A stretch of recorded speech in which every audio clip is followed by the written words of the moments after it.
उन्हीं को मिलती है जिनके सपनों में जान होती है। पंखों से कुछ नहीं होता दोस्तों, हौसलों से उड़ान होती है। Welcome on my YouTube channel कॉम्पटेरिया। सभी पढ़ें सभी बढ़ें।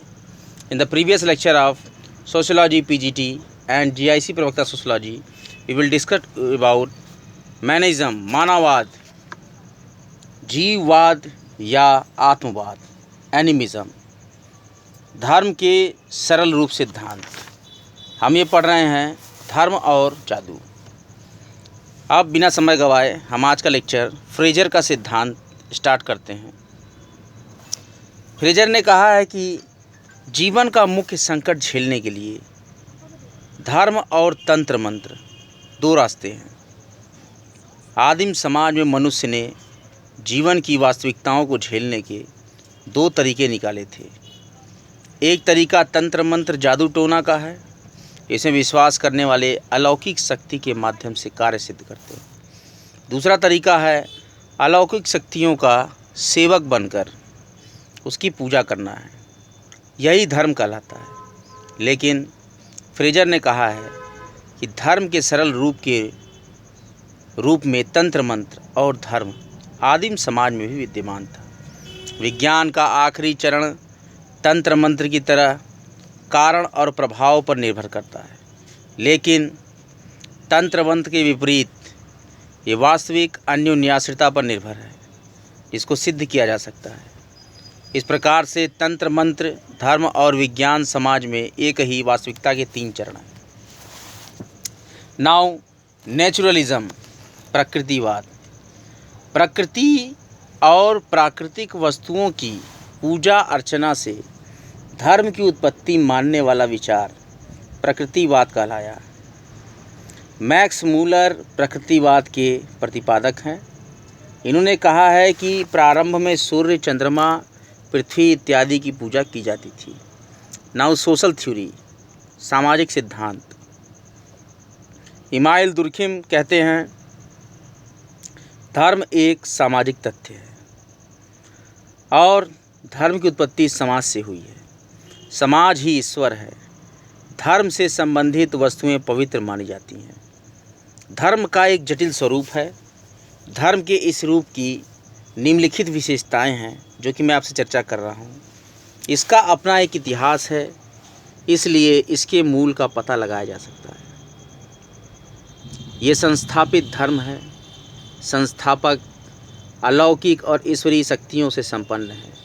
उसे ईश्वर का अवतार, ईश्वर का पुत्र या ईश्वर का संदेशवाहक माना जाता है। संस्थापक को भक्त मुक्तिदाता मानते हैं।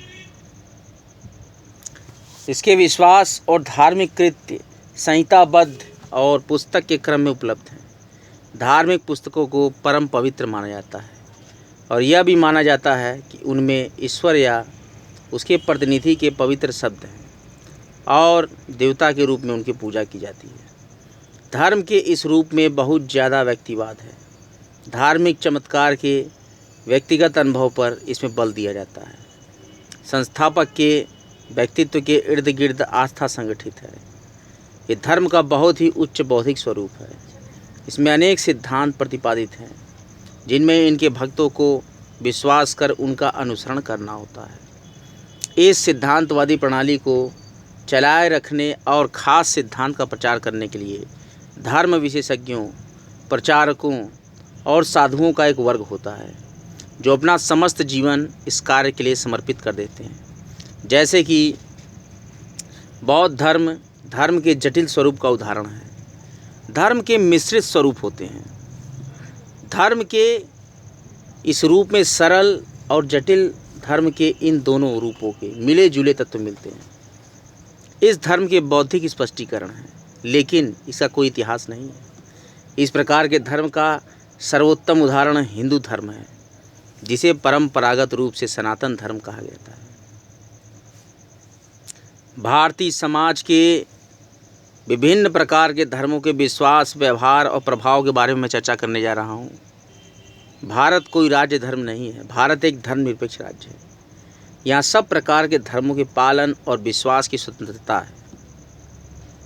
सन 2001 की जनगणना के अनुसार भारत के इतिहास में अंतः स्थापित प्रमुख धर्मों में हिंदू धर्म 81.69% अर्थात 79.97 करोड़, इस्लाम धर्म 12.69% या 16.85 करोड़ और ईसाई धर्म 2.43% या 2.05 करोड़ और सिख धर्म 1.96% या 1 करोड़ और बौद्ध धर्म 71% या 0.59 करोड़ और जैन धर्म 0.48% या 0.45 करोड़ और पारसी धर्म और अन्य धर्म 0.43% या 0.38 करोड़।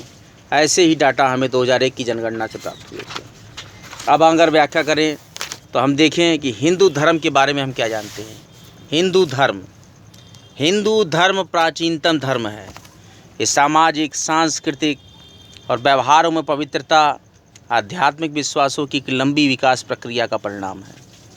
लोकमान्य तिलक जी ने कहा था कि सिंधु नदी के उद्गम स्थान से लेकर हिंद महासागर तक संपूर्ण भारत भूमि, जिसकी मातृभूमि और पवित्र भूमि है, यह हिंदू कहलाता है और उसका धर्म हिंदू धर्म या हिंदुत्व है। सनातनता के बारे में जानते हैं। हिंदू धर्म का कोई प्रवर्तक नहीं हुआ, किंतु अनादिकाल से इसका विकास अक्षुण्ण रूप से हुआ आ रहा है। इस कारण इसे सनातन धर्म कहा जाता है। अपनी प्राचीनता के कारण ही अनेकानेक ब्रह्म तत्वों, युग परिवर्तन, बाह्य आक्रमण और आंदोलनों के बावजूद अपने मूल रूप से विचलित नहीं हुआ, क्योंकि यह सनातन सत्य पर आधारित है। ईश्वर में विश्वास। संपूर्ण दृश्यमान जगत एक अलौकिक शक्ति या एक ईश्वरी द्वारा संचालित है, जिसका स्वरूप अलग अलग या बहु ईश्वरवादी हो सकता है। ये शक्तियाँ दो प्रकार की होती हैं, एक अच्छे काम करने वाली और दूसरे बुरे काम करने वाली, जैसे देव और दानव, जिसे द्वैत सिद्धांत कहा जाता है। आध्यात्मिकता। हिंदू धर्म ईश्वर के आध्यात्मिक स्वरूप अर्थात परम सत्ता की संपूर्णता पर विश्वास करता है, जो समस्त वस्तुओं की अभिव्यक्ति है। आध्यात्मिक सत्ता के पक्ष, सच्चित और आनंद प्राप्ति के लिए व्यक्ति सदैव तत्पर रहते हैं। हिंदुओं का जीवन दर्शन आध्यात्मिकता से परिपूर्ण है, जिसके अंतर्गत व्यक्ति की आत्मा परमात्मा से एकाकार के लिए सतत प्रयत्नशील होती है। कर्म का सिद्धांत। हिंदू धर्म शुभारंभ कर्मों के अनिवार्यतः फल भोगने पर विश्वास करता है, जो प्रत्येक जन्म में सद्कर्मों को करने की प्रेरणा देता है और बुरे कर्म करने से रोकता है। कर्मों के फल संस्कार रूप में सुरक्षित रहते हैं, जो भावी जीवन को संचालित करते हैं। पुनर्जन्म का सिद्धांत। अच्छे और बुरे कर्मों के फल भोगने के लिए दूसरा जन्म धारण करना आवश्यक होता है। पुनर्जन्म सिद्धांत के अनुसार वर्तमान योनि में प्राप्त जन्म पूर्व जन्म के कर्मों के फल है। ये धारणा है कि सत्कर्म करने से इहलोक और परलोक दोनों सुधरते हैं। मोक्ष का सिद्धांत। हिंदू धर्म में ऐसा विश्वास है कि सुख दुख, जन्म मृत्यु, भौतिक जगत के चक्र से मुक्त होकर ईश्वरीय पूर्णता प्राप्त करना परम मुक्ति या मोक्ष प्राप्त करना है। धर्म, अर्थ, काम तीनों ही पुरुषार्थ मोक्ष प्राप्ति के लिए हैं। रीति नियम। वैदिक धर्म में रीति या नैतिक को सूर्य, चंद्र आदि प्राकृतिक शक्तियों का नियंता कहा गया है, जो रीति नियम के आधार पर संचालित होते हैं। उसी प्रकार यह जगत एक नैतिक व्यवस्था में आबद्ध है। नैतिक नियम ही धर्म है, जो मानव जीवन के लिए सर्वोपरि है। आश्रम व्यवस्था। हिंदू धर्म में व्यक्ति के जीवन को क्रमशः 4 आश्रमों ब्रह्मचर्य, गृहस्थ, वानप्रस्थ और संन्यास में विभाजित किया गया है। प्रथम 2 आश्रम मनुष्य के शारीरिक और सामाजिक दायित्वों को और बाद के दोनों आश्रम ईश्वर और मानवता के प्रति उच्चतर दायित्वों को निभाने के लिए है। व्यावहारिक रूप में आश्रम व्यवस्था नैतिक मूल्यों की प्राप्ति का मार्ग प्रशस्त करती है। विविधता में एकता। हिंदू धर्म के अंतर्गत अनेक संप्रदाय, विचारधाराएं और रीति रिवाज पाए जाते हैं, जैसे कि वेदांती, अद्वैतवादी, सांख्य, न्याय, वैशेषिक। ये स्वतंत्र रूप से अनुकरणीय हैं। हिंदू धर्म की ये विशेषता जनतंत्र और धर्मनिरपेक्ष राज्य का मूल सिद्धांत है। मूर्ति पूजा हिंदू धर्म की सबसे विचारणीय सामान्य विशेषता है मूर्ति पूजा में विश्वास। मूर्तियों में समरूपता नहीं है, बल्कि संप्रदाय के अनुसार भिन्न है। प्रत्येक संप्रदाय का अपना इष्ट देव होता है। कृष्ण, राम, शिव, गणेश, हनुमान, जो अलग अलग मंदिर में रखे जाते हैं, जिनकी पूजा की जाती है। अहिंसा, भारतीय दर्शन में अहिंसा को परम धर्म माना गया है और भारत उद्बोध सभी मत पंथों संप्रदायों ने इसे एक नीति के तहत स्वीकार किया है। ऋण और यज्ञ हिंदू जीवन व्यवस्था में व्यक्ति पर 5 प्रकार के ऋण माने जाते हैं। देव ऋण, ऋषि ऋण, पितृ ऋण, अतिथि ऋण और भूमि ऋण। उसी प्रकार व्यक्तिवाद पर अंकुश रखने और जीवन को त्याग के आदर्श में ढालने के लिए 5 महायज्ञों का विधान है। संस्कार हिंदू धर्म में व्यक्ति को संस्कारित करने और शारीरिक, मानसिक और नैतिक परिष्कार के लिए 16 संस्कारों की व्यवस्था की गई, जिसका उद्देश्य एक विशेष स्थिति और आयु में व्यक्ति को उसके सामाजिक कर्तव्यों का ज्ञान कराना है। उदारता हिंदू धर्म का सबसे बड़ा विश्वास है। परिस्थितियों से अनुकूलन करने में समर्थ, सहिष्णुता और लचीलेपन की विशेषता के कारण ही ये धर्म प्राचीनतम है। इस धर्म को सहिष्णुता और उदारता का अक्षय कोष कहा जाता है। कर्मकांड, विधि और अनुष्ठान हिंदू धार्मिक व्यवहार का सबसे महत्वपूर्ण स्वरूप कर्मकांडों का है, जो दैवी सत्ता में विश्वास को बनाए रखने के लिए किए जाते हैं। दैवी सत्ता के प्रति श्रद्धा के भाव प्रदर्शित करना, जिसका तात्कालिक उद्देश्य पवित्र जीवन जीना है, लेकिन व्यापक उद्देश्य अपने परलोक को सुधारना है। कुछ पाने की इच्छा विशेष कर्मकांड के मूल अंश अर्थात छोटी छोटी धार्मिक क्रियाओं को कर्म या विधि कहते हैं, जैसे मंत्र जाप करना, बेलपत्र चढ़ाना, गंगा में स्नान करना। इसी प्रकार से महत्वपूर्ण धार्मिक कर्मों या सामाजिक आवश्यकताओं को पूरा करने के लिए किए गए सार्वजनिक पूजा को अनुष्ठान कहते हैं। संप्रदाय, सेक्ट या पंथ संप्रदाय का अर्थ है ऐसे समूह या संगठन है जो धार्मिक विश्वासों, धार्मिक व्यवहारों के आधार पर एक दूसरे से अलग होते हैं, जैसे वैष्णव और शिव संप्रदाय। सेक्ट विश्वासों के आधार पर एक दूसरे से अलग तो होते ही हैं, लेकिन अलग का महत्वपूर्ण पक्ष विश्वास न होकर कर्मकांड या अनुष्ठान होते हैं, जो पूर्णतया एक दूसरे से भिन्न होते हैं। वर्तमान हिंदू धर्म में अनेक ऐसे सेक्ट प्रचलित हैं। पंथ ऐसे धार्मिक समूह को कहते हैं जो अपना ज़्यादा ध्यान विशेष धार्मिक गतिविधियों पर लगाता है। एक पंथ के सदस्य अपने विशिष्ट विश्वासों, मान्यताओं, रीति रिवाजों, परंपराओं और धार्मिक पुरुषों के साथ अपने संबंधों के आधार पर अपनी अलग और विशिष्ट पहचान बना लेते हैं। संक्षेप में हम कहें तो हिंदू धर्म के व्यक्ति पर प्रभावों को थॉमस आडिया के शब्दों में हम समझ सकते हैं। थॉमस आडिया ने अपनी पुस्तक सोशियोलॉजी ऑफ रिलीजन में कहा है कि धर्म व्यक्ति का समूह में एकीकरण करता है, अनिश्चितता की स्थिति में दिशा प्रदान करता है, पवित्रता और आत्मबल में वृद्धि करता है और एक दूसरे के समीप आने की भावना को प्रोत्साहन देता है। हिंदू धर्म के व्यक्ति पर प्रभाव के अतिरिक्त समाज और संस्कृति के प्रति योगदानों का भी विश्लेषण किया जा सकता है।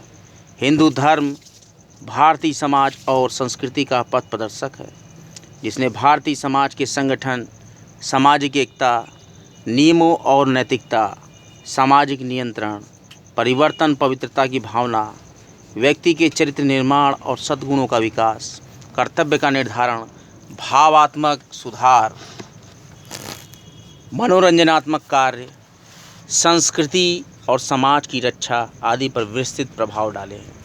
अब हम इस्लाम धर्म के बारे में चर्चा करेंगे। 622 ईस्वी में इस्लाम धर्म को उसके संस्थापक पैगंबर मोहम्मद साहब ने एक व्यवस्थित स्वरूप प्रदान किया, जिसके 2 प्रमुख ग्रंथ हैं, कुरान और हदीस। कुरान शब्द की व्युत्पत्ति करयान से हुई, जिसका अर्थ पाठ करना है। इसमें मोहम्मद साहब को अल्लाह द्वारा दिए गए ज्ञान संग्रहित है। जिसे जिब्रील नामक देवदूत ने सुनाया था। कुरान में कुल 144 अध्याय है जो अल्लाह द्वारा उच्चारित सार्वभौमिक और शाश्वत सत्य है। कुरान में अल्लाह और उसके द्वारा पृथ्वी तथा मानव की रचना, क़यामत का दिन, नजात यानी मुक्ति, सामाजिक कर्तव्य, मानव कर्तव्य, अच्छे बुरे आचरण और दंड आदि पर विस्तार से प्रकाश डाला गया है, जो सभी सत्य संपूर्ण मानव जाति के कल्याण के लिए है। हदीस में स्वयं मोहम्मद साहब द्वारा दिए गए उपदेशों का संग्रह है। इस्लाम धर्म एक ही ईश्वर अर्थात अल्लाह में विश्वास करता है, जो अच्छे अथवा बुरे कार्य, स्वर्ग और नरक का निर्धारण करता है। अल्लाह अपना संदेश पैगंबर या दूत द्वारा भेजता है। मोहम्मद साहब अंतिम पैगंबर थे। मोहम्मद साहब ने परमात्मा और मनुष्यों के बीच धर्मदूत यानी रसूल का कार्य किया था, इसलिए वे रसूल के नाम से भी जाने जाते हैं। इस्लाम धर्म अपने अनुयायियों को पवित्र ग्रंथ कुरान की आयतों का मतलब आदर्शों में विश्वास करने का आदेश देता है। अवज्ञा करने वालों को काफिर कहा जाता है। कुरान में लिखे आदर्शों व निर्देशों को स्वीकार करना, नमाज पढ़ना, ज़कात देना और हज करना प्रत्येक मुसलमान का परम कर्तव्य है। इस्लाम धर्म पुनर्जन्म में विश्वास नहीं करता है। इस्लाम इस धर्म की मान्यता है कि क़यामत के बाद रोज़े शुमार के दिन खुदा मृत प्राणियों के अच्छे बुरे कर्मों का हिसाब करेगा और स्वर्ग या नरक देगा। 1206 ईस्वी से 1818 ईस्वी की अवधि में सूफी परंपरा की भारत में इस्लाम धर्म को फैलाने में महत्वपूर्ण भूमिका थी। भारत में मूर्ति पूजा का विरोध, एकेश्वरवाद, अद्वैतवाद, छुआछूत, जाति प्रथा की समाप्ति, समानतावादी आदर्श और सुधारवादी आंदोलनों का जन्म आदि इस्लाम के ही परिणाम हैं। हिंदू और मुस्लिम धर्म विश्वास और व्यवहार में दोनों परस्पर प्रभावित हुए हैं। ईसाई धर्म के बारे में चर्चा करते हैं।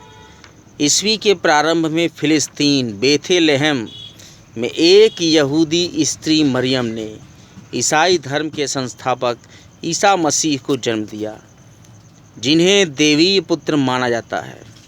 संपूर्ण विश्व में अनुमानतः 8 अरब लोग ईसाई धर्म को मानने वाले हैं, जो यूरोप, अमेरिका और ऑस्ट्रेलिया में सर्वाधिक हैं। ईसाई धर्म का पवित्र ग्रंथ बाइबिल है, जिसके 2 भाग हैं, पुरानी बाइबिल और नवीन बाइबिल। पुरानी बाइबिल यहूदी हजरत दाऊद और हजरत मूसा द्वारा लिखी गई है। नई बाइबिल में ईसा के उपदेश हैं। यहूदी पुरानी बाइबिल को मानते हैं और ईसाई नई बाइबिल में विश्वास करते हैं। ईसाई धर्म यहूदी धर्म का परिष्कृत व परिमार्जित स्वरूप है। ईसाई धर्म प्राचीन यूनानी दर्शन और विचारधारा, बुद्धवाद और इस्लाम का प्रभाव है। ईसा ने ईश्वर की दिव्य भक्ति में विश्वास करने, सबके प्रति दया रखने, एकनिष्ठ बने रहने का उपदेश दिया है, जिन्हें क्रास पर लटकाकर कीलें ठोक दी गई। इसे क्रास को विशेष पवित्र चिन्ह या बलिदान के प्रतीक के रूप में स्वीकार किया गया है। ईसा ने बाइबिल में ईश्वर के आदेशों को बताया, जिन्हें पवित्र कानून माना गया है। मैं ही ईश्वर हूँ। ईश्वर की कोई भौतिक छवि नहीं है।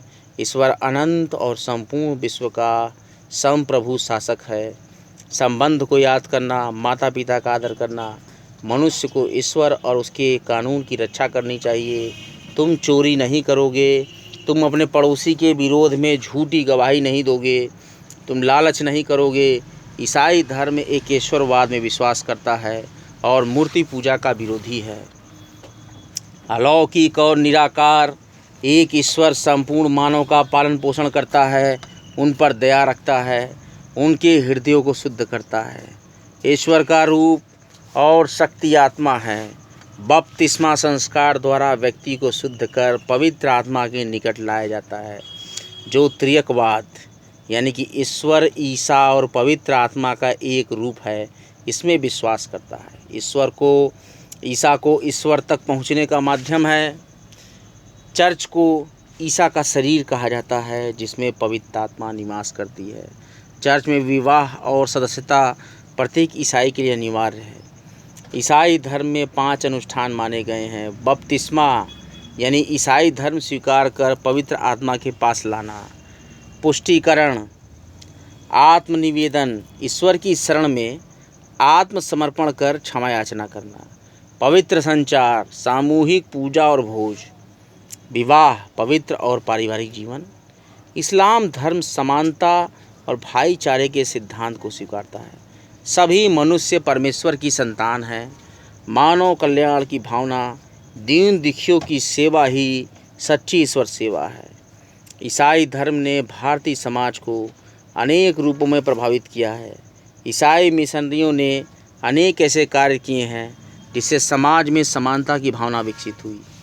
भारतीय समाज को ईसाई धर्म ने निम्न जातियों की सामाजिक स्थिति को ऊंचा उठाने, जाति व्यवस्था को कमज़ोर करने, छुआछूत की भावना को समाप्त करने, स्त्रियों की स्थिति में सुधार करने, भाग्यवादिता समाप्त करने, आध्यात्मिक से भौतिक जीवन अर्थात भौतिकता को महत्व देने और जीवन के प्रति आशावादी दृष्टिकोण प्रदान करने में सहयोग दिया है। सिख धर्म, हिंदू धर्म की अनेक सामाजिक कुप्रथाओं और बाह्य आडंबरों के विरोध में सिख खालसा आंदोलन के तहत गुरु नानक ने सिख मत की स्थापना की, जिसका बुनियादी धर्म ग्रंथ गुरु ग्रंथ साहिब है। गुरु नानक जी 1469 से 1538, इनके मत में धार्मिक, सन्यासी, भक्त और सदस्य सभी समान थे। गुरु नानक ने अपने उपदेशों में हिंदू मुस्लिम एकता पर बल, बाह्य आडंबरों का विरोध, जाति प्रथा का विरोध, एक सर्वोच्च सत्ता, चरित्र की पवित्रता पर बल, गुरु के महत्व पर विशेष जोर दिया और सदैव मानवता का समर्थन किया। सिख शब्द संस्कृत के शिष्य शब्द का पंजाबी भाषा में रूपांतर है। गुरु नानक के अनुयायियों और शिष्यों को सिख कहा जाता था। सिख धर्म का भारतीय समाज पर गहरा प्रभाव पड़ा है। गुरु नानक की वाणी ने जनता को उसकी गुलामी, अत्याचार और शोषण के विरुद्ध लोक चेतना प्रदान करने का प्रयास किया। सिखों के 10वें गुरु गुरु गोविंद सिंह विलक्षण विद्वान, गंभीर दार्शनिक, महान साहित्यकार और उच्च कोटि के कवि थे। ब्रज भाषा में लिखी गई उनकी कृतियाँ हिंदी साहित्य की महत्वपूर्ण निधि है। अत्याचारियों का सफाया करने के उद्देश्य से गुरु ने केश, कंघा, कड़ा, कच्छा और कृपाण रखने का आदेश दिया। खालसा दल को नवीन स्वरूप प्रदान किया। उनकी समूची सांस्कृतिक पृष्ठभूमि विशुद्ध भारतीय है, जिसमें शैव, वैष्णव और शाक्त तत्वों का एकीकरण है। सिखों के चौथे गुरु रामदास ने अमृतसर की स्थापना की। छठे गुरु हरगोविंद ने लोहगढ़ का किला बनवाया और अकाल तख्त की स्थापना की। सिख धर्म एक व्यवहारवादी धर्म है, जिसने बाह्य आडंबर, रूढ़ियों, अंधविश्वासों, कर्मकांडों को कम करने, जाति प्रथा की निंदा और मानवीय एकता पर बल दिया। गुरु गोविंद सिंह ने सिख धर्म को नया रूप दिया और उससे अत्याचार दूर करने का सशक्त माध्यम बनाया। आज का लेक्चर यहीं तक। वीडियो के डिस्क्रिप्शन बॉक्स में इंपॉर्टेंट PDF की लिंक है, उसको डाउनलोड कर लीजिए। कॉम्प्ट एरिया का उद्देश्य सभी पढ़ें, सभी बढ़ें। ज़्यादा से ज़्यादा कॉम्प्ट एरिया को शेयर कीजिए, ज़रूरतमंदों तक पहुंचाइए। कॉम्प्ट एरिया निरंतर चलता रहेगा। यूट्यूब पर कॉम्प्ट एरिया बिल्कुल निःशुल्क है। अभी माध्यमिक शिक्षा सेवा चयन बोर्ड द्वारा निकली हुई सोशियोलॉजी PGT और सामाजिक विज्ञान TGT में मेरे लेक्चर्स बहुत प्रभावी होंगे। GIC लेक्चर्स, उत्तर प्रदेश लोक सेवा आयोग द्वारा प्रवक्ता के जो फॉर्म भरे गए थे उसके एग्ज़ाम्स 20 जून को हैं, उसके लिए भी मेरे लेक्चर्स बहुत प्रभावी होंगे। सोशियोलॉजी का कोई ऐसा तत्व नहीं है, कोई ऐसी परिभाषा, कोई ऐसा प्रश्न नहीं है जो मेरे लेक्चर्स में से ना फंसे। मेरे वीडियोस के डिस्क्रिप्शन बॉक्स में से PDF ज़रूर डाउनलोड किया करिए। कंसर्न लेक्चर से संबंधित बहुत ही महत्वपूर्ण PDF मैं लेक्चर्स में देता हूँ, उसको आप डाउनलोड करके लेक्चर्स को सुनेंगे तो काफ़ी अच्छा आपको क्लियर हो जाएगा। कॉम्प्ट एरिया बिल्कुल निःशुल्क है, बराबर इसका लाभ लीजिए। चैनल को लाइक कीजिए, सब्सक्राइब कीजिए, ज़्यादा से ज़्यादा लोगों तक शेयर कीजिए, ज़्यादा से ज़्यादा ज़रूरतमंदों तक शेयर कीजिए और बेल आइकन को ज़रूर प्रेस करिए बेल आइकन को प्रेस कर देने से जब भी मैं वीडियोज़ अपलोड करूँगा आपके मोबाइल स्क्रीन पर डायरेक्ट नोटिफिकेशन जाएगी, जहाँ से क्लिक करके आप सीधे मेरे लेक्चर्स को लाभ प्राप्त कर सकते हैं। कॉम्प्टेरिया पर बराबर बने रहिए। कॉम्प्टेरिया का उद्देश्य है सभी पढ़ें सभी बढ़ें। पढ़ते रहिए, बढ़ते रहिए। कोई भी लक्ष्य मनुष्य के साहस से बड़ा नहीं, हारा वही जो जम कर लड़ा नहीं। सभी पढ़ें सभी बढ़ें। कॉम्प्टेरिया लेक्चर्स देखने के लिए आपका बहुत बहुत धन्यवाद।